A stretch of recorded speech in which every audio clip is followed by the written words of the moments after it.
ಮಧ್ಯಪ್ರಾಚ್ಯ ಯುದ್ಧ 25 ದಿನಗಳಾದವು, ನಿಲ್ಲುವ ಮಾತೇ ಇಲ್ಲ.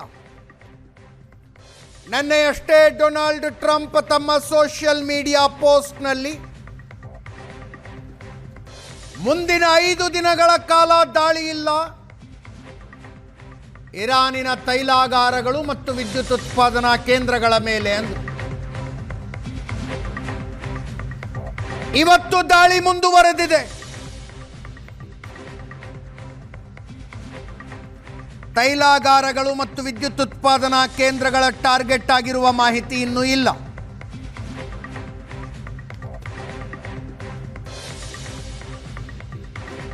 ರಚನಾತ್ಮಕ ಮಾತುಕತೆಗಳು ನಡೀತಾ ಇದ್ದಾವೆ ಅಂತ ಡೊನಾಲ್ಡ್ ಟ್ರಂಪ್ ಹೇಳಿದ್ರು. ಯಾವ ಮಾತುಕತೆಯೂ ನಡೀತಾ ಇಲ್ಲ ಅಂತ ಇರಾನ್ ಹೇಳಿದ್ರು. ಕೆಲವು ಅಂತಾರಾಷ್ಟ್ರೀಯ ಮಾಧ್ಯಮಗಳ ಮಾತನ್ನ ನಂಬೋದಾದ್ರೆ ಪಾಕಿಸ್ತಾನದಲ್ಲಿ ಮಾತುಕತೆಗಳು ನಡೀತಾ ಇದ್ದಾವೆ.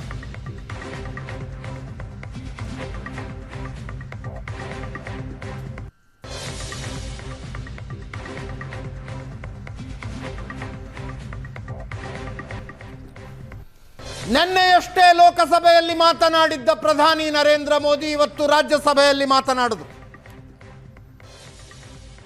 ಯುದ್ಧ ಮುಂದುವರೆದ್ರೆ ಸಮಸ್ಯೆ ಮತ್ತಷ್ಟು ಗಂಭೀರ ಆಗುತ್ತೆ. ಕೊರೋನಾ ಕಾಲದಲ್ಲಿ ಎಲ್ಲರೂ ಸಹಕರಿಸಿ ಜೀವನ ನಡೆಸಿದಂತೆ ಈಗಲೂ ಕೂಡ ನಡೆಸಬೇಕಾದ ಪರಿಸ್ಥಿತಿ ಉದ್ಭವ ಆಗುತ್ತೆ ಅಂದರು ಪ್ರಧಾನಿ ನರೇಂದ್ರ ಮೋದಿ ಅವರ ರಾಜ್ಯಸಭಾ ಭಾಷಣ. ಕೇಳಿಸ್ಕೊಳ್ಳಿ. में चल रहे इस युद्ध को 3 सप्ताह से अधिक का समय हो चुका है. इस युद्ध ने पूरे विश्व में गंभीर ऊर्जा संकट पैदा कर दिया है. भारत के लिए भी ये स्थिति चिंताजनक है. इस युद्ध से हमारे व्यापार के रास्ते प्रभावित हो रहे हैं. इससे पेट्रोल, डीजल, गैस और फर्टिलाइजर जैसे जरूरी सामान की रूटीन सप्लाई प्रभावित हो रही है. गल्फ देशों में करीब 1 करोड़ भारतीय रहते हैं, वहां काम करते हैं. उनके जीवन और आजीविका की सुरक्षा भी भारत के लिए बहुत बड़ी चिंता है. होर्मुज स्ट्रेट में दुनिया के अनेक जहाज फंसे हैं. उनमें बहुत बड़ी संख्या में भारतीय क्रू मेंबर्स हैं. ये भी भारत के लिए एक बड़ी चिंता का विषय है. युद्ध की शुरुआत के बाद से मैंने पश्चिम एशिया के ज्यादातर देशों के राष्ट्राध्यक्षों के साथ 2 राउंड फोन पर बात की है. हम गल्फ के सभी देशों के साथ लगातार संपर्क में हैं. हम ईरान, इजराइल और अमेरिका के साथ भी संपर्क में हैं. हमारा लक्ष्य डायलॉग और डिप्लोमेसी के माध्यम से क्षेत्र में शांति की बहाली का है. हमने डी एस्केलेशन और हॉर्मुज स्ट्रेट खोले जाने पर भी उनसे बात की है. पश्चिम एशिया में चल रहे इस युद्ध को 3 सप्ताह से अधिक का समय हो चुका है. इस युद्ध ने ಇದೇ ವಿಷಯದ ಬಗ್ಗೆ ಇವತ್ತು ಚರ್ಚೆ ಮಾಡ್ತೀವಿ. ಅನೇಕ ಜನ ಗಣ್ಯ ಅತಿಥಿಗಳು ನಮ್ಮ ಜೊತೆಗಿರ್ತಾರೆ. ಪ್ರೊಫೆಸರ್ ಹರೀಶ್ ಆರ್ಥಿಕ ತಜ್ಞರು, ಉಪನ್ಯಾಸಕರು ನಮ್ಮ ಜೊತೆಗಿದ್ದಾರೆ. ಕಾರ್ಯಕ್ರಮಕ್ಕೆ ಸ್ವಾಗತ ಸರ್ ತಮಗೆ. ನಿವೃತ್ತ ವಿಂಗ್ ಕಮಾಂಡರ್ ರಾಜೀವ್ ಹಾಗೂ ಅಂತಾರಾಷ್ಟ್ರೀಯ ವಿಶ್ಲೇಷಕರಾದ ಪ್ರೇಮ್ ಶೇಖರ್ ಅವರು ಕೆಲವೇ ಕ್ಷಣಗಳಲ್ಲಿ ನಮ್ಮನ್ನು ಜಾಯ್ನ್ ಆಗ್ತಾರೆ. ಸರ್, ಪ್ರಧಾನಿ ನರೇಂದ್ರ ಮೋದಿ ಅವರ ಭಾಷಣವೇ ಇನ್ನಷ್ಟು ಆತಂಕ ಪಡೋ ಹಂಗೆ ಮಾಡ್ತು. ಅದರ್ವೈಸ್ ಗ್ರೌಂಡ್ ಲೆವೆಲ್ನಲ್ಲಿ ಕಮರ್ಷಿಯಲ್ ಸಿಲಿಂಡರ್ ಬಿಟ್ಟರೆ ಬೇರೆ ಸಮಸ್ಯೆಗಳು ಅಷ್ಟರ ಮಟ್ಟಿಗೆ ಕಾಣಿಸ್ತಾ ಇರಲಿಲ್ಲ. ಅಂದರೆ ಬ್ಯಾಡ್ ಡೇಸ್ ಆರ್ ಅಹೆಡ್ ಅಂತನಾ? ಬ್ಯಾಡ್ ಡೇಸ್ ಆರ್ ಅಹೆಡ್ ಅನ್ನೋದಕ್ಕಿಂತ ಇದು ಒಂದು ಜಾಗತಿಕ ಬಿಕ್ಕಟ್ಟು. ಇದು ಬರೀ ಇಂಡಿಯಾಗೆ ಮಾತ್ರ ಬಿಕ್ಕಟ್ಟಲ್ಲ. ಇದು ಒಂದು ಜಾಗತಿಕ ಬಿಕ್ಕಟ್ಟು. ಮತ್ತು ಅವರು ಭಾಷಣದಲ್ಲಿ ಹೇಳೋ ರೀತಿಯಲ್ಲಿ ಫಸ್ಟು ಆಯಿಲ್ ಪ್ರೈಸ್, ತೈಲ ಇಂಧನದ ಪ್ರೈಸ್ ಜಾಸ್ತಿ ಆದರೆ ಇಂಗ್ಲೀಷಲ್ಲಿ ಒಂದು ಟರ್ಮ್ ಇದೆ, ಡಾಮಿನೋ ಎಫೆಕ್ಟ್ ಅಂತ. ಅಂದರೆ ಸಿಂಪಲ್ಲಾಗಿ ಎಕ್ಸ್ಪ್ಲೇನ್ ಮಾಡಬೇಕು ಅಂದರೆ, ನೀವು ಸೈಕಲ್ ಸ್ಟ್ಯಾಂಡಲ್ಲಿ ಒಂದು ಸೈಕಲ್ ಬೀಳ್ಸಿದ್ರೆ ಅದು ಕ್ಯಾಸ್ಕೇಡಿಂಗ್ ಎಫೆಕ್ಟ್ ಇರುತ್ತೆ. ಎಸ್, ನಿರಂತರವಾಗಿ ಅದು ಮುಂದುವರಿತದೆ. ಅದು ನಾವು ದಿನ ತಿನ್ನುವಂಥ ಆಹಾರ ಮತ್ತು ಅಗ್ರಿಕಲ್ಚರ್ಗೆ ನಾವು ಬಳಸುವಂಥ ಫರ್ಟಿಲೈಸರ್ಸ್ ಎಲ್ಲದರ ಮೇಲೂ ಪರಿಣಾಮ ಇದೆ. ಟ್ರಾನ್ಸ್ಪೋರ್ಟ್ ಕಾಸ್ಟ್ ಜಾಸ್ತಿ ಆಗುತ್ತೆ. ಟ್ರಾನ್ಸ್ಪೋರ್ಟ್ ಕಾಸ್ಟ್ ಜಾಸ್ತಿ ಆಗುತ್ತೆ. ಮತ್ತು ಬೇಸಿಕಲಿ ಸಲ್ಫರ್ ಮತ್ತು ಯೂರಿಯಾನ ನಾವು ಗಲ್ಫ್ ಕಂಟ್ರೀಸಿಂದನೇ ಜಾಸ್ತಿ ಇಂಪೋರ್ಟ್ ಮಾಡೋದ್ರಿಂದ ಅಗ್ರಿಕಲ್ಚರಲ್ ಕಾಸ್ಟ್ ಕೂಡ ಜಾಸ್ತಿ ಆಗುತ್ತೆ. ಅದರಿಂದ ಪ್ರಧಾನಿಯವರು ಹೇಳಿದ ರೀತಿಯಲ್ಲಿ ಈಗ ನಮಗಿರುವಂಥ ದಾರಿ ಒಂದು, ವಿದೇಶಗಳಲ್ಲಿ ನೆಲೆಸಿರುವಂಥ ಭಾರತೀಯ ಪ್ರಜೆಗಳನ್ನು ಸೇಫ್ ಮಾಡುವಂಥದ್ದು. ಇನ್ನೊಂದು, ಅವರು ಹೇಳಿದ ರೀತಿಯಲ್ಲಿ ರಾಜತಾಂತ್ರಿಕ ಮಾರ್ಗ, ಡಿಪ್ಲೊಮಸಿ ಅಂತ ಕರಿತೀವಲ್ಲ, ಅದ್ರ ಮೂಲಕ ಆ ಸ್ಟ್ರೇಟ್ ಆಫ್ ಹಾರ್ಮೋಸಲ್ಲಿ ಸಿಕ್ಕಾಕೊಂಡಿರುವಂಥ ಶಿಪ್ಗಳನ್ನು, ಆಗಲೇ ನಾವು ಸುದ್ದಿಯನ್ನು ಕೇಳ್ತಾ ಇದ್ದೀವಿ, ತುಂಬ ದುಬಾರಿಯಾದಂಥ ಸುಂಕವನ್ನು ವಿಧಿಸ್ತಾ ಇದ್ದಾರೆ ಇರಾನಿಯನ್ಸ್ ಅನ್ನೋದನ್ನು ಕೂಡ. ಅಲ್ಲ, ಇರಾನ್ ವಿಧಿಸ್ತಾ ಇದೆ ಅಂತ ಒಂದು ಮಾತು ಬಂತು. $20 ಮಿಲಿಯನ್ ಒಂದು ಹಡಗನ್ನು ಹೊರಗೆ ಬಿಡೋದಕ್ಕೆ ಅವರು ಚಾರ್ಜ್ ಮಾಡ್ತಾ ಇದ್ದಾರೆ ಅಂತ. ಇಂಡಿಯನ್ ಕರೆನ್ಸಿಲಿ ಹತ್ತತ್ರ 19 ಕೋಟಿ ರೂಪಾಯಿ ಆಗುತ್ತೆ ಒಂದು ಹಡಗು ಹೊರಗೆ ಬಿಡೋದಕ್ಕೆ. ಇರಾನ್ ಅದನ್ನು ನಿರಾಕರಿಸ್ತಾ ಇದೆ ಬೇಸಿಕಲಿ. ಎಸ್, ಇನ್ನು ನೀವು ಇನ್ನೂ ಒಂದು ಸ್ವಲ್ಪ ಹಿಂದಕ್ಕೆ ಹೋಗಿ ನೋಡಿದ್ರೆ ಇದೊಂದು ಪೆಟ್ರೋ ಡಾಲರ್ ರಾಜಕೀಯ ಕೂಡ ಅಂತ ಅನಿಸ್ತದೆ. ಚೈನೀಸ್ ಈಗ ಅದರ ಸುಪ್ರೀಮಸಿಯನ್ನು ತರೋದಕ್ಕೋಸ್ಕರ ಚೈನಾ ಕೂಡ ಟ್ರೈ ಮಾಡ್ತಾ ಇದೆ ಅಂತ ನನಗನ್ನಿಸುತ್ತೆ. ನಾನು ಬೇಸಿಕಲಿ ಇರಾನ್ ಮತ್ತು ಈ ಬಿಕ್ಕಟ್ಟಿನ ಬಗ್ಗೆ ಒಂದು ಹಿಸ್ಟಾರಿಕಲ್ ಪರ್ಸ್ಪೆಕ್ಟಿವ್ ಕೊಡೋಣ ಅಂತ ಅಂದ್ಕೊಂಡಿದ್ದೆ ನಾನು. ಸೊ ಆರ್ಥಿಕ ಎಕನಾಮಿಕ್ ಆ್ಯಂಗಲಿಂದ ನಾನು ಅಷ್ಟು ಸೂಕ್ಷ್ಮವಾಗಿ ಡಿಸ್ಕಸ್. ಏನು, what is historical perspective you want to bring? Historical perspective ಅಂದರೆ ಒಂದು ಪ್ರಶ್ನೆ ನಾವು ಕೇಳ್ಕೊಂಬೋಗಿರುವಂಥದ್ದು, ಇದು ಸರಿಯಾದ ಸಮಯ ಆಗಿತ್ತಾ ಯುದ್ಧಕ್ಕೆ, ಇಸ್ರೇಲ್ ಮತ್ತು ಅಮೆರಿಕಾ ಅಟ್ಯಾಕ್ ಮಾಡೋದಕ್ಕೆ ಅಂತ ಒಂದು ನಾವು ಪ್ರಶ್ನೆಯನ್ನು ಕೇಳಿಕೊಂಡ್ರೆ ಇದಕ್ಕೆ ನಿರ್ದಿಷ್ಟವಾದ ಉತ್ತರ ಹೌದು ಮತ್ತು ಇಲ್ಲ. ಎರಡು ಆಗುತ್ತೆ. ಹೌದು ಯಾಕೆ ಅಂದರೆ, ಇರಾನ್ ಇಷ್ಟು ದಿನಗಳಿಂದ ಒಂದು ಪ್ರಾಕ್ಸಿ ವಾರನ್ನು ಮಾಡಿದೆ. ಅಂದರೆ ಒಂದು ಮುಸುಕಿನ ಯುದ್ಧ ಅಂತ ಕರಿಬೋದು. ಹೌದು. ಪ್ರಾಕ್ಸಿ ವಾರ್ ಅಂದರೆ ನೇರವಾಗಿ ಯುದ್ಧ ದಾಳಿಯನ್ನು ಮಾಡಲಿಲ್ಲ ಅಂದ್ರೂ ಲೆಬನಾನ್ ಅಂತ ದೇಶದಲ್ಲಿ ಇವ್ರದ್ದು ಒಂದು ಗ್ರೂಪ್ ಇತ್ತು, ಹೆಜ್ಬುಲ್ಲಾ ಅಂತ ಕರಿತೀವಿ. Hezbollah it was backed by Iran. ಇನ್ನೊಂದು ಕಡೆ ಹಮಾಸ್, ಆಸ್ಲೋ ಒಪ್ಪಂದ ಅಂತ ನೀವು ಹಿಂದಕ್ಕೆ ಹೋದರೆ, ಆಸ್ಲೋ ಒಪ್ಪಂದ ಮುರಿದು ಬಿದ್ದ ಮೇಲೆ 2 ಸ್ಟೇಟ್ ಸೊಲ್ಯೂಷನ್, ಪ್ಯಾಲೆಸ್ಟೈನ್ ಮತ್ತು ಇಸ್ರೇಲ್ ಎರಡು ದೇಶಗಳಾಗಿ 2 ಸ್ಟೇಟ್ ಸೊಲ್ಯೂಷನ್ ಅದು ಮುರಿದು ಬಿದ್ದ ಮೇಲೆ ಹಮಾಸ್ ಅನ್ನೋ ಒಂದು ಪಡೆಗೆ ಇರಾನ್ ಬೆಳೆಸಿತು. ಹಮಾಸ್, ಹಿಜ್ಬುಲ್ಲಾ ಮತ್ತು ಈಗ ಈ ಕಡೆ ಯೆಮನ್ನಲ್ಲಿರುವ ಹೌತಿಗಳು, ಯೆಮನ್ನಲ್ಲಿರುವಂಥ ಹೌತಿಗಳು. ಇದರ ನಡುವೆ ಸಿರಿಯಾದ ಅಸಾದ್ ರಜೀಮ್ ಕೂಡ ತುಂಬ ಇರಾನ್ ಪರವಾಗಿ ಸಪೋರ್ಟ್ ಮಾಡ್ತು. ಮತ್ತು ಇರಾಕಲ್ಲಿ ಕೂಡ ಸದ್ದಾಮ್ ಹುಸೇನ್ ಇದ್ದಾಗ ಸುನ್ನಿ ರೂಲ್, ಅದು ಬಾತ್ ಪಾರ್ಟಿ ಅಂತ ಸದ್ದಾಮ್ ಹುಸೇನ್ದು ಕರಿತೀವಿ, ಅದು ಇರಾನ್ ಸದ್ದಾಮ್ ಹುಸೇನ್ ಬಿದ್ದ ಮೇಲೆ, ಅವನ ಆಳ್ವಿಕೆ ನಿಂತೋದ ಮೇಲೆ ಶಿಯಾಗಳ ಆಳ್ವಿಕೆನೇ ಅಲ್ಲಿ ಜಾಸ್ತಿ ಆಗಿರೋದ್ರಿಂದ ಒಂದು ಬಫರ್ ಝೋನ್ ಇತ್ತಲ್ಲ ಇಸ್ರೇಲ್ ಮತ್ತು ಇರಾನ್ ನಡುವೆ, ಅದು ಕೂಡ ಕ್ಷೀಣಿಸಿತ್ತು. ಇತ್ತೀಚೆಗೆ ಈ ಎಲ್ಲ ದೇಶಗಳು ನ್ಯೂಟ್ರಲ್ ಆಗಿದೆ, ಕಾನ್ಫ್ರಂಟೇಷನಿಸ್ಟ್ ಆಟಿಟ್ಯೂಡ್ ಇಲ್ಲ ಇಸ್ರೇಲ್ ವಿರುದ್ಧ. ನೀವು ಇರಾನ್ ಆ ಭೌಗೋಳಿಕ ಸೌದಿ ಅರೇಬಿಯಾನೇ ಒಪ್ಪಂದ ಮಾಡ್ಕೊಂಬೋಣ ಇಸ್ರೇಲ್ ಜೊತೆ ಅನ್ನೋ ಪರಿಸ್ಥಿತಿಗೆ ಬಂದ. ಸೌದಿ ಅರೇಬಿಯಾ ಒಂದೇ ಅಲ್ಲ, ಕತಾರ್, ಕುವೈಟ್ ಮತ್ತು ಅದ್ರ ಸುತ್ತ ಇರುವಂಥ ಸಿರಿಯಾ, ಜೋರ್ಡಾನ್ ಯಾವುದು ಕಾನ್ಫ್ರಂಟೇಷನಲ್ಲಿ ಇಲ್ಲ. ಹೌದು. ಆದರೆ ಕಾನ್ಫ್ರಂಟೇಷನಲ್ಲಿ ಮೊದಲಿಂದಾನೂ ಇರುವಂಥದ್ದು ಇರಾನ್ ಒಂದೇನೆ. ಮೊದಲಿಂದ ಅಂದ್ರೆ 1979ರಿಂದ ಈಚೆಗೆ. 79ಕ್ಕಿಂತ ಮುಂಚೆ ಬಹಳ ಚೆನ್ನಾಗಿದ್ರು.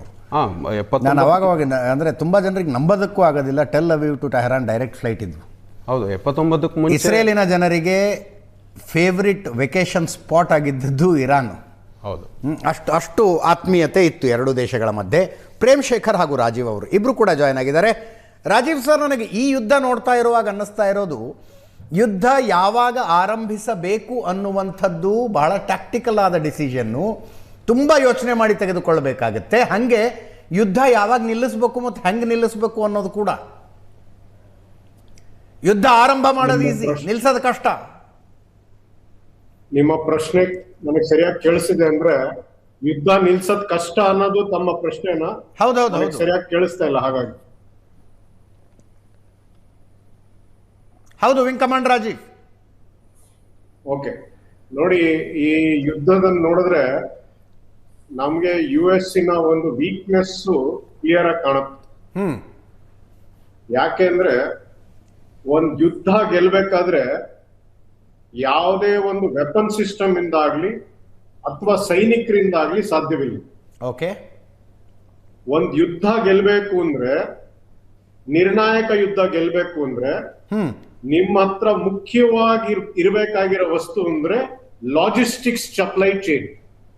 ಓಕೆ ಓಕೆ, ಇವ್ರು ಏನ್ ಅನ್ಕೊಂಡಿದ್ರು, ಅಮೆರಿಕನ್ ವಾರ್ ಫಿಲಾಸಫಿ ಪ್ರಕಾರ ಶಾಕ್ ಅಂಡ್ ಆ, ನಾನ್ 3-4 ದಿನದ ಯುದ್ಧ ಮಾಡ್ತೀನಿ, ನನ್ನ ಹತ್ರ ಇರೋ ವಿಧ್ವಂಸಕ ಅಸ್ತ್ರಗಳನ್ನೆಲ್ಲ ಇರಾನ್ ಮೇಲೆ ಹಾಕ್ತೀನಿ, ಅವರ ಒಂದು ಲೀಡರ್ಶಿಪ್ ನ ಡಿಕ್ಯಾಪಸಿಟೇಟ್ ಮಾಡ್ತೀನಿ, ಅವರೇ ಶರಣಾಗತರಾಗ್ತಾರೆ ಅನ್ನೋ ಒಂದು ಪ್ಲಾನ್ ಇತ್ತು ಇವರು.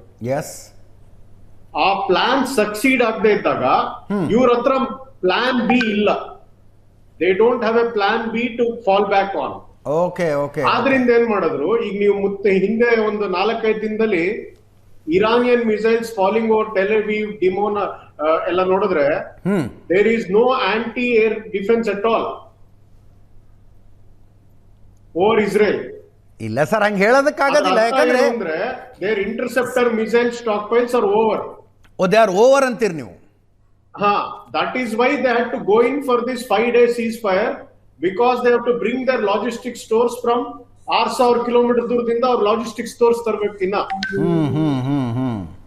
ಸೊ ಇದೇನು ಅಂದ್ರೆ ಈ ಯುದ್ಧದ 4 ಸ್ಟೇಜ್ ಇತ್ತು ಅವ್ರ ಪ್ರಕಾರ. ಮೊದಲನೇದಾಗಿ ನೆಗೋಷಿಯೇಟ್ ಮಾಡೋ ನಾಟಕ ಮಾಡಿ ಎದುರಾಳಿನ ಒಂದು ಭ್ರಮೆಯಲ್ಲಿಟ್ಟಿರು. ಆ ಭ್ರಮೆಯಲ್ಲಿ ಅವನಿದ್ದಾಗ ಯುದ್ಧ ಶುರು ಮಾಡಿ ಅವನ ಮೇಲೆ ಇರೋವರ ಅಸ್ತ್ರಗಳನ್ನೆಲ್ಲ ಹಾಕು. ಓಕೆ, ಅದಾದ್ಮೇಲೆ ಅವನ್ ಶರಣಾಗತನಾದ್ರೆ ಸರಿ, ಶರಣಾಗತನಾಗದೇ ಇದ್ರೆ ಒಂದು ಸೀಸ್ ಫೈರ್ ಅನೌನ್ಸ್ ಮಾಡಿ, ಮತ್ತೆ ತಮ್ಮ ಶಸ್ತ್ರಾಸ್ತ್ರಗಳನ್ನ ರೀಗ್ರೂಪ್ ಮಾಡಿ ಒಂದು 10 ದಿನ ಬಂತೆ ಮತ್ತೆ go to stage 1. Okay okay okay, so that seems to be the plan in action. But Donald Trump ಇತ್ತೀಚಿನ ಮಾತುಗಳನ್ನು ಕೇಳಿದ್ರೆ ಸಾಕು ಬೇಕಾಗಿ ಹೋಗಿದೆ ಅವ್ರಿಗೆ ಯುದ್ಧ ಅಂತ ಅನ್ನಿಸ್ತಾ ಇಲ್ವಾ? ಹೆಂಗಾರು ಮಾಡಿ ಯಾರು ಒಬ್ರು ಬಂದು ಯುದ್ಧ ನಿಲ್ಲಿಸ್ಲಪ್ಪ ಅನ್ನೋ ಸ್ಥಿತಿಗೆ ಡೊನಾಲ್ಡ್ ಟ್ರಂಪ್ ಬಂದಿದ್ದಾರೆ ಅಂತ ಅನ್ನಿಸ್ತಿದೆ ನನಗೆ. ಕೇಳಿಸ್ತಿಲ್ಲ sir, I am so sorry sir. ಒಂದೇ ನಿಮಿಷ ಇರಿ, ನಾನು ಆಡಿಯೋ ಕರೆಕ್ಟ್ ಮಾಡಿಸ್ತೀನಿ. ಅಲ್ಲಿ ತನಕ ಪ್ರೇಮ್ ಶೇಖರ್ ಸರ್ ಮಾತಾಡಿಸ್ತೀನಿ. ಪ್ರೇಮ್ ಶೇಖರ್ ಸರ್, ಇಡೀ ಫಿನಾಮಿನಾ ಆರಂಭ ಆದ ನಂತರ ತಮ್ಮ ಜೊತೆಗೆ ಮಾತನಾಡುವ ಅವಕಾಶ ಸಿಕ್ಕಿರಲಿಲ್ಲ. ಡೊನಾಲ್ಡ್ ಟ್ರಂಪ್ ಅವರನ್ನು 3 ವಾಕ್ಯಗಳಲ್ಲಿ ವಿವರಿಸಿರಿ ಅಂದ್ರೆ ಈ ಕ್ಷಣದಲ್ಲಿ ಏನಂತ ಹೇಳ್ತೀರಿ ಸರ್? ಇದು ಬಹುಶಃ ಡೊನಾಲ್ಡ್ ಟ್ರಂಪ್ ಮಾಡ್ತಾ ಯುದ್ಧಕ್ಕಿಂತಲೂ ಬಹಳ ಕಠಿಣವಾದಂತ ಸ್ಥಿತಿಗೆ ನನ್ನ ಯಾಕಂದ್ರೆ ಟ್ರಂಪ್ ಅವರನ್ನ 3 ಪದಗಳಲ್ಲೋ 3 ವಾಕ್ಯಗಳಲ್ಲಿ ನಾನು ಒಂದು ಮಾತು ಹೇಳ್ತೇನೆ. ಟ್ರಂಪ್ ಮೊನ್ನೆ ಹೀಗೆ ಹೇಳಿದ್ರು, ನಿನ್ನೆ ಹೀಗೆ ಹೇಳ್ತಾ ಇದ್ರು, ಇವತ್ತು ಹೀಗೆ ಹೇಳ್ತಾರೆ ಅನ್ನೋ ಆಧಾರದ ಮೇಲೆ ಅವರ ಮನಸ್ಸಿನಲ್ಲಿ ಏನ್ ನಡೀತಾ ಇದೆ, ಅವ್ರು ಏನ್ ಮಾಡ್ತಾರೆ ಅಂತ ನಾವು ಚರ್ಚೆ ಮಾಡೋದಕ್ಕೆ ಹೋದ್ರೆ ಅದು ವ್ಯರ್ಥ ಆಗ್ತದೆ. ಬದಲಾಗಿ ಅವರ ಒಟ್ಟಾರೆ ನೀತಿ ಏನಿದೆ, ಅವರ ಮಾತುಗಳಿಗಿಂತ ಅವರ ಕೃತಿ ಏನಿದೆ ಅನ್ನೋದನ್ನಷ್ಟೇ ನಾನು ಸೂಕ್ಷ್ಮವಾಗಿ ಗಮನಿಸಿದ್ರೆ ನಾವು ಟ್ರಂಪ್ ಏನ್ ಮಾಡ್ತಾರೆ, ಏನಾಗಬಹುದು ಅನ್ನೋದನ್ನ ಸರಿಸುಮಾರು ಆಮೇಲೆ ಆಕ್ಚುಲಿ ಅನಿರ್ದಿಷ್ಟವಾಗಿ ನಾವು ಊಹೆ ಮಾಡಬಹುದು. ಈಗನೂ ನಾವು ನೋಡೋದಾದ್ರೆ ಅವರೊಂದು ಲೆಕ್ಕಾಚಾರ ಇಟ್ಟುಕೊಂಡೇ ಅವ್ರು ಯುದ್ಧ ಶುರು ಮಾಡಿದ್ದಾರೆ. ಸುಮ್ಮನೆ ಲೆಕ್ಕಾಚಾರ ಇಲ್ಲದೆ ಶುರು ಮಾಡಿದ್ರೆ ಜನವರಿನಲ್ಲಿ ದೊಡ್ಡದು ಆಂದೋಲನ ನಡೀತಾ ಇತ್ತಲ್ಲ, ಅವಾಗಲೇ ಶುರು ಮಾಡ್ಬಿಡ್ತಾ ಇದ್ರು. ಆದ್ರೆ ಹತ್ತಿರದಲ್ಲಿ ಅವ್ರದ್ದು ಯಾವುದೇ ವಾರ್ಶಿಪ್ ಇರಲಿಲ್ಲ. ಅದಕ್ಕೆ USS Gerald J Ford Haifa ಬಂದರ್ಗೆ ಬರೋವರೆಗೆ ಕೆರಿಬಿಯನ್ ಸಿಯಿಂದ ಈ ಕಡೆ ಅರೇಬಿಯನ್ ಸಿಗೆ ಮತ್ತೊಂದು US ವಾರ್ಶಿಪ್ ಬರೋ ತನಕ ವೇಟ್ ಮಾಡಿದ್ರು, ಆನಂತರ ಯುದ್ಧ ಶುರು ಮಾಡಿದ್ರು. ಹೀಗಾಗಿ ಅವರು ಎಲ್ಲ ಲೆಕ್ಕಾಚಾರ ಇಟ್ಕೊಂಡೇ ಮಾಡ್ತಾ ಇದ್ದಾರೆ. ಈಗ ಹೇಳ್ತಾ ಇರುವಂತ 5 ದಿನದ ಪಾಸ್ ಇದೆಯಲ್ಲ, ಅದು ಸಹ ಲೆಕ್ಕಾಚಾರ ಇರುತ್ತೆ. ನೀವು ಅನಂತರ ಅವಕಾಶ ಕೊಟ್ಟರೆ ಅದನ್ನು ವಿವರವಾಗಿ ಹೇಳ್ತೇನೆ ನಾನು. ಅಲ್ಲ, ದಯವಿಟ್ಟು ವಿವರವಾಗಿ ಹೇಳಿ ಸರ್, ಏನ್ ಪ್ಲಾನ್ ಇದು? ಈಗ ವಿಂಗ್ ಕಮಾಂಡರ್ ರಾಜೀವ್ ಅವ್ರನ್ನ ಮಾತಾಡಿಸಿದ್ವಿ, ಅವರು ಮಿಲಿಟರಿ ಹಿನ್ನೆಲೆಯಿಂದ ಬರ್ತಾರೆ. ಸ್ಟಾಕ್ ಖಾಲಿಯಾಗಿದೆ, ಸ್ಟಾಕನ್ನು ವಾಪಸ್ ತಗೊಳ್ಳೋದಕ್ಕೆ 5 ದಿವಸಗಳ ಕದನ ವಿರಾಮ ಅಂತಿದ್ದಾರೆ ಅವರು. ಆಕ್ಚುಲಿ ಈ 5 ದಿನ ಅವರು ಕದನ ವಿರಾಮ ಅಲ್ಲ ಇದು. ಇಲ್ಲೇ ನಾವು ಆಕ್ಚುಲಿ ಅದು ಕದನ ವಿರಾಮ ಅಂತ ಅಂದ್ಕೊಂಡ್ರೆ ನಾವು ಬಹುಶಃ ಇಡೀ ವಿಷಯವನ್ನು ಅವರು ಏನ್ ಮಾಡಿದ್ದಾರೆ ಅಂತ ಹೇಳಿದ್ರೆ, ಇರಾನ್ದು ಇದು ಪವರ್ ಸೆಂಟರ್ಸ್ ಅದರ ಮೇಲೆ ಮಾಡೋ ದಾಳಿಯನ್ನಷ್ಟೇ ಅವರು 5 ದಿನಕ್ಕೆ ಮುಂದೂಡಿದ್ದಾರೆ. ಆದ್ರೆ ಈ ತರ ಎಲ್ಲಾ ದಾಳಿಗಳು ಹೇಗೆ ನಡೀತಾ ಇದ್ವು ಮೊನ್ನೆ ಶನಿವಾರ ಶುಕ್ರವಾರ ಅದೇ ರೀತಿ ಮುಂದುವರಿತಾ ಇದೆ. ಇನ್ಫ್ಯಾಕ್ಟ್ ಅವರ ಪವರ್ ಸೆಂಟರ್ಗಳ ಮೇಲೆ ಅದ್ರ ಮೇಲೆ ದಾಳಿ ಮಾಡ್ತೀವಿ, ನೀವು 2 ದಿನ 48 ಗಂಟೆಗಳಲ್ಲಿ ಸ್ಟ್ರೈಟ್ ಆಫ್ ಹಾರ್ಮುಸ್ ಅನ್ನು ಓಪನ್ ಮಾಡಿದೆ ಅಂತ ಹೇಳಿದ್ರು. ಇರಾನ್ ಓಪನ್ ಮಾಡ್ಲಿಲ್ಲ. ಅದಕ್ಕೆ ಆ ಒಂದು ದಾಳಿಯನ್ನ, ಆ ಭಯಾನಕ ದಾಳಿ ಅಂತ ಏನ್ ಕರೆದ್ರು, ಅದನ್ನ 5 ದಿನಗಳಿಗೆ ಮುಂದೂಡಿದ್ದಾರೆ. ಅದ್ರಲ್ಲೂ ಅರ್ಥ ಇದೆ. ಇನ್ಫ್ಯಾಕ್ಟ್ 5 ದಿನಗಳು ಅಂತ ಹೇಳಿದ್ರೆ ಅದು ಮುಗಿಯೋ ತನಕ ವೀಕೆಂಡ್ ಬರ್ತದೆ. ಈಗ ನೋಡಿ, ಸ್ಟಾಕ್ ಎಕ್ಸ್ಚೇಂಜ್ ಎಲ್ಲ ಕಡೆ ಹೀಗೆ ಕೊಲ್ಯಾಪ್ಸ್ ಆಗಿಬಿಟ್ಟಿತ್ತು, ಆಯಿಲ್ ಪ್ರೈಸ್ ಜಾಸ್ತಿ ಆಗ್ತಾ ಇತ್ತು. ಮತ್ತೆ ವಾರ ಶುರುವಾಗ್ತಾ ಇರುವಾಗ, ವೀಕ್ ಡೇ ಶುರುವಾಗ್ತಾ ಇರುವಾಗ ಮತ್ತೆ ದೊಡ್ಡ ಪ್ರಮಾಣದಲ್ಲಿ ದಾಳಿ ನಡೆಸಿದ್ರೆ ಸ್ಟಾಕ್ ಮಾರ್ಕೆಟ್ ಇನ್ನೂ ಕುಸಿತದೆ, ಇನ್ನೂ ತೊಂದರೆ ಆಗ್ತದೆ ಅಂತ ಹೇಳಿ 5 ದಿನಗಳು ಟೈಮ್ ತಗೊಂಡಿದ್ದಾರೆ. ಈ ಫ್ರೈಡೆ ಈವ್ನಿಂಗ್ ಎಲ್ಲವೂ ಸ್ಟಾಕ್ ಮಾರ್ಕೆಟ್ ಸ್ಟಾಕ್ ಎಕ್ಸ್ಚೇಂಜ್ಗಳು ಕ್ಲೋಸ್ ಆಗ್ತಾವಲ್ಲ, ಆಗ ನೋಡಿ ಅಲ್ಲಿವರೆಗೆ 5 ದಿನಗಳ ಗಡುವು ಮುಗೀತದೆ, ದೊಡ್ಡದಾಗಿ ಯುದ್ಧ ಮತ್ತೆ ಆರಂಭ ಆಗ್ತದೆ. ಈಗ ಟ್ರಂಪ್ ಮಾಡೋದೆಲ್ಲ ಇನ್ಫ್ಯಾಕ್ಟ್ ಅದು we have to read between the lines, ಆತನ ಕೃತಿನ ನಾವು ನೋಡ್ಬೇಕು. ಹೀಗಾಗಿ ಆತ ಲೆಕ್ಕಾಚಾರ ಇಟ್ಕೊಂಡೇ ಮಾಡ್ತಾ ಇರೋದು. So basically a business man thinking like a business man. Exactly, business man turned politician. ಎರಡೂ ಸೇರಿದಿರಿ, ಎರಡೂ ಮಿಕ್ಸ್ ಆಗಿದೆ ಇಲ್ಲಿ. And a man who wants to carve a name for himself in the books of history. Yeah. Sir, ಇಷ್ಟು ವರ್ಷಗಳಿಂದ ವಿದೇಶಾಂಗ ವ್ಯವಹಾರ ನೋಡ್ತಾ ಇದ್ದೀರಿ ತಾವು, ಇಷ್ಟು ಅಮೆರಿಕನ್ ಅಧ್ಯಕ್ಷರುಗಳನ್ನು ನೋಡಿದ್ದೀರಿ. ಈ ಥರದ ಅಧ್ಯಕ್ಷರು ಯಾವಾಗಾದರೂ, ಅಂದರೆ ಗಾಂಭೀರ್ಯ ಇಲ್ಲದೇ ಇರುವಂಥ ಎಕ್ಸ್ಟೆಂಪೋರ್ ಆಗಿ ನಿರ್ಧಾರಗಳನ್ನು ತೆಗೆದುಕೊಳ್ಳುವ, ಏನು ಬೇಕಾದರೂ ಮಾತನಾಡಬಹುದು ಅನ್ನೋ ಥರದ ಅಧ್ಯಕ್ಷರನ್ನ ಯಾರಾದರೂ ಅಮೆರಿಕದ ಅಧ್ಯಕ್ಷರನ್ನಾಗಿ ಹಿಂದೆ ನೋಡಿದ್ರಾ? ಇಲ್ಲ, ಇದುವರೆಗೆ ಇಂಥ ಅಧ್ಯಕ್ಷ ಅಮೆರಿಕದಲ್ಲಿ ಬಂದೇ ಇರಲಿಲ್ಲ. ಸೊ ಇನ್ಫ್ಯಾಕ್ಟ್ ಸ್ವಲ್ಪ ಒಂದು ಹಂತದವರೆಗೆ ನಿಕ್ಸನ್ ಈ ರೀತಿ ಬಿಹೇವ್ ಮಾಡೋದುಂಟು. ಆದ್ರೂ ಅವರನ್ನು ಸಹ ನಾವು ಟ್ರಂಪ್ಗೆ ಕಂಪೇರ್ ಮಾಡೋದಕ್ಕಾಗೋದಿಲ್ಲ. ಇವರು ಎಲ್ಲ ಮಿತಿಯನ್ನು ದಾಟಿದಂತ ವ್ಯಕ್ತಿ. ಇವನ್ ಅಷ್ಟಿಲ್ಲ, ಸುಮ್ಮನೆ ಈ ರೀತಿ ಮಾತಾಡೋದ್ರಲ್ಲೂ ಸಹ ಮತ್ತೆ ಲೆಕ್ಕಾಚಾರ ಹಾಕೋದ್ರಲ್ಲೂ ಸಹ ಎಲ್ಲರನ್ನೂ ಮೀರದಂತ ವ್ಯಕ್ತಿ. ಸರಿ, ಯುದ್ಧ ಆರಂಭವಾದಾಗಿನಿಂದಲೂ ನಾನು ಹೇಳ್ತಾ ಇರೋದು, ಇರಾನ್ ಮೇಲೆ ದಾಳಿ ನಡೆಸುವುದಕ್ಕೆ ಇಸ್ರೇಲ್ಗೆ ಲೆಜಿಟಿಮೇಟ್ ಕಾರಣ ಇದೆ, ಅಮೆರಿಕಕ್ಕೆ ಇಲ್ಲ ಅಂತ. ಆಕ್ಚುಲಿ ಇಸ್ರೇಲ್ಗೆ ಲೆಜಿಟಿಮೇಟ್ ಕಾರಣ ಇದೆ ಅಂತ ಹೇಳಿದ್ರೆ ಅಮೆರಿಕಾಗೂ ಇದೆ ಅಂತ ಅರ್ಥ. ಯಾಕಂದ್ರೆ ಮುಂದುವರಿಸಿ ಸರ್ ಪ್ಲೀಸ್. ವೆಸ್ಟ್ ಏಷ್ಯಾದಲ್ಲಿ ಇಸ್ರೇಲ್ ಇಲ್ಲ ಅಂತ ಹೇಳಿದ್ರೆ ಅಮೆರಿಕಾಗೆ ಮೇಜರ್ ಫುಟ್ ಹೋಲ್ಡ್ ಇರೋದೇ ಇಲ್ಲ. ಅರಬ್ ಕಂಟ್ರೀಸ್ ಅನ್ನ ಅಷ್ಟು ಬಲವಾಗಿ ಅಮೆರಿಕ ನಂಬ್ಕೊಳ್ಳೋದಕ್ಕಾಗೋದು ಇಲ್ಲ. ಹೀಗಾಗಿ ಇಸ್ರೇಲ್ ನ ರಕ್ಷಣೆ, in fact attack on Israel is an attack on America it self. ಹೀಗೆ ಇಸ್ರೇಲ್ ಅನ್ನು ರಕ್ಷಿಸಬೇಕಾದದ್ದು ಅಮೆರಿಕಾಗೆ ತನ್ನನ್ನು ತಾನು ರಕ್ಷಿಸಿಕೊಂಡಾಗೆ. ಯಾಕಂದ್ರೆ ವೆಸ್ಟ್ ಏಷ್ಯಾದ ಈ ಒಂದು 48 ನಂತರದ ಪಾಲಿಟಿಕ್ಸ್ ನೋಡಿದ್ರೆ ನಾವು ಅದನ್ನ ಅರ್ಥ ಮಾಡ್ಕೋಬಹುದು. ಹೀಗಾಗಿ ಏನಾಗಿದೆ, ಇಸ್ರೇಲ್ಗೆ ಕಾರಣ ಇದೆ ಅಂದ್ರೆ ಅಮೆರಿಕಾಗೆ ಇದ್ದೇ ಇದೆ. ಈ ಕಾರಣಕ್ಕಾಗಿ ಇನ್ಫ್ಯಾಕ್ಟ್ ಇಸ್ರೇಲ್ಗೆ ನೀವು ಹೇಳಿದ ರೀತಿ ಕಾರಣ ಇದ್ದೇ ಇದೆ. ಇರಾನ್ ಥ್ರೆಟನ್ ಮಾಡೋದು ಇಸ್ರೇಲ್ನ ಅಸ್ತಿತ್ವವನ್ನೇ, ಇಸ್ರೇಲ್ನ ಸರ್ಕಾರವನ್ನಲ್ಲ. ಸರ್ಕಾರ ಹೋಗಿ ಮತ್ತೊಂದು ಸರ್ಕಾರ ಬರಲಿ ಇಸ್ರೇಲ್ ಇರಾನ್ ಹೇಳೋದಿಲ್ಲ. ಇಸ್ರೇಲ್ ಅನ್ನ ನಕ್ಸೆಯಿಂದ ತೆಗಿಬೇಕು ಅಂತ ಹೇಳ್ತದೆ. ಈಗ ಇಸ್ರೇಲ್ ಅನ್ನ ನಕ್ಸೆಯಿಂದ ತೆಗೆಯುವಂತ ಯಾವುದೇ ಅಟೆಂಪ್ಟ್ ಅನ್ನ ಅಮೆರಿಕ ವಿರೋಧಿಸ್ತದೆ. ಇದಕ್ಕೆ ಟ್ರಂಪ್ ಸಹ ಹೊರತಲ್ಲ, ಅಥವಾ ಹ್ಯಾರಿ ಟ್ರೂಮನ್ ಇಂದ ಟ್ರಂಪ್ ವರೆಗೆ ಯಾವ ಅಮೆರಿಕದ ಅಧ್ಯಕ್ಷರು ಹೊರತಲ್ಲ. ಆದ್ರೆ ಅಮೆರಿಕನ್ ಸೆಂಟಿಮೆಂಟ್ಗಳು ಈ ಕ್ಷಣದಲ್ಲಿ ಹಂಗಿದೆ ಅಂತ ಅನ್ನಿಸ್ತಾ ಇಲ್ಲ ಸರ್. ಆ ಕೆಂಟ್ ಅನ್ನುವಂಥ ಆಂಟಿ ಟೆರರ್ ಸೆಂಟರ್ನ, ಕೌಂಟರ್ ಟೆರರಿಸಂ ಸೆಂಟರ್ನ ಡೈರೆಕ್ಟರ್ ರಾಜೀನಾಮೆ ಪತ್ರವನ್ನು ಓದಿದ್ರೆ, ನಮಗೆ ಸೂತ್ರವಿ ಸಂಬಂಧ ಇಲ್ಲದ ಯುದ್ಧದಲ್ಲಿ ಇಸ್ರೇಲಿ ಲಾಬಿಯನ್ನು ನಂಬಿಕೊಂಡು ನಮ್ಮನ್ನು ಎಳ್ಕೊಂಡು ಹೋಗಿದ್ದೀರಿ ಅಂತ ಹೇಳಿ ರಾಜೀನಾಮೆ ಬರೆದು ಕೊಡ್ತಾರೋ. ಅದು ಅಮೆರಿಕನ್ ಸೆಂಟಿಮೆಂಟ್ನ ರಿಫ್ಲೆಕ್ಷನ್ ಅಲ್ವಾ? ಒಂದು ಅರ್ಥದಲ್ಲಿ ಆಗಬಹುದು. ಆದ್ರೆ ಅವರು ಪರಿಸ್ಥಿತಿ ಅಂತ ಭವಿಷ್ಯವನ್ನ ತಪ್ಪಾಗಿ ಓದ್ತಾ ಇದ್ದಾರೆ ಅಂತ ನಾವು ಸ್ಪಷ್ಟವಾಗಿ ಹೇಳ್ಬೋದು. ಈಗ ನೋಡಿ ಪರಿಸ್ಥಿತಿ ಏನು, ಈಗ ಇರಾನ್ ತನ್ನ ಈಗಿರುವ ಸಾಮರ್ಥ್ಯದಲ್ಲೇ ಅದು ಇಸ್ರೇಲ್ನ ಅಸ್ತಿತ್ವವನ್ನೇ ಥ್ರೆಟನ್ ಮಾಡ್ತಾ ಇದೆ. ಒಂದು ವೇಳೆ ಅದೇ ನ್ಯೂಕ್ಲಿಯರ್ ವೆಪನ್ಸ್ ಮತ್ತೆ ಲಾಂಗ್ ರೇಂಜ್ ಮಿಸೈಲ್ಸ್ ಕೈಗೆ ಸಿಕ್ಕಿದ್ರೆ ಆಗ ಏನು ಮಾಡಬಹುದು? ಇಸ್ರೇಲ್ ದಾಟಿ ಅದರ ವಿನಾಶಕಾರಿ ಶಕ್ತಿ ಯುರೋಪ್ ಅಥವಾ ಅಮೆರಿಕವನ್ನು ತಲುಪಬಹುದು. ಹೀಗಾಗಿ ಈಗ ಇರಾನ್ ಅನ್ನ ಇನ್ಫ್ಯಾಕ್ಟ್ ಈಗಾಗಲೇ ತಡ ಆಯಿತು. ಇನ್ಫ್ಯಾಕ್ಟ್ 79, 80 ಅರ್ಲಿ 80s ಅಲ್ಲಿ ಇರಾನ್ ಪ್ರಪಂಚದ ಎಲ್ಲ ಪ್ರಮುಖ ದೇಶಗಳಿಗೂ ವಿರೋಧಿಯಾಗಿದ್ದಾಗ including Soviet Union and China, ಆಗ ಆ ದೇಶವನ್ನು ಸರಿದಾರಿಗೆ ತರೋದಕ್ಕೆ ಒಳ್ಳೆ ಕಾಲವಾಗಿತ್ತು. ಈಗಲೇ ತಡ ಆಗೋಗ್ಬಿಟ್ಟಿದೆ. ಈಗಲೂ ತಡ ಮಾಡಿದ್ರೆ, ಈಗಲೂ ಇರಾನ್ ಅನ್ನ ಹಾಗೆ ಬಿಟ್ರೆ ಮುಂದೆ ಸದ್ಯದಲ್ಲಿ ನೋಡಿ, ಕಳೆದ ಜೂನ್ 25 ಆ 12 days ವಾರಲ್ಲಿ ಅವರು 850 ಪೌಂಡ್ 60+% ಎನ್ರಿಚ್ ಯುರೇನಿಯಂ ಅನ್ನ ಎಲ್ಲಿ ಇಟ್ಕೊಂಡಿದ್ದಾರೆ ಅಂತ ಗೊತ್ತಿಲ್ಲ ಯಾರಿಗೂ. ಅದನ್ನ ವೆಪನ್ ಮಾಡ್ಕೊಂಡ್ರೆ ಅಥವಾ ವೆಪನ್ ಅಲ್ಲದೆ ಇದ್ರು ಡರ್ಟಿ ಬಾಂಬ್ ಮಾಡ್ಕೊಂಡ್ರೆ, ಸ್ವಲ್ಪ ಲಾಂಗ್ ರೇಂಜ್ ಮಿಸೈಲ್ ಅವ್ರಿಗೆ ಸಿಕ್ಬಿಟ್ರೆ ಏನ್ ಮಾಡಬಹುದು? ಆ ಮಟ್ಟಕ್ಕೆ ಇರಾನ್ ಬಿಡೋದಕ್ಕೂ ಮೊದಲೇ ಈಗಾಗಲೇ ತಡ ಆಗ್ಬಿಟ್ಟಿದೆ. ರಿಪೀಟ್ ಮಾಡ್ತಾ ಇದ್ದೇನೆ, ಇರಾನ್ ಅನ್ನ ನಿಗ್ರಹಿಸೋದು ಯಾವುದೇ ಒಂದು ಶಕ್ತಿಯನ್ನು ಉಪಯೋಗಿಸಿ, ಇದು ಇಸ್ರೇಲ್ ಅಷ್ಟೇ ಅಲ್ಲ, ಅಮೆರಿಕ ಒಂದು ಅರ್ಥದಲ್ಲಿ ಪ್ರಪಂಚದ ಒಂದು ಶಾಂತಿಗೂ ಸಹ ಇದು ಬಹಳ ಮುಖ್ಯ. ಇದು ನನ್ನ ಅಭಿಪ್ರಾಯ. ಎಸ್, ಬಹುಶಃ ವಿಂಗ್ ಕಮಾಂಡರ್ ರಾಜೀವ್ ಅವರ ಅಭಿಪ್ರಾಯ ಬೇರೆ ಇರಬಹುದು ಅಂತ ಅನ್ಕೊಳ್ತೀನಿ. ನಾನು ಒಂದು ಸಣ್ಣ ಬ್ರೇಕ್ ಮುಗಿಸ್ಕೊಂಡು ಬರ್ತೀನಿ. ಸಣ್ಣ ಬ್ರೇಕ್.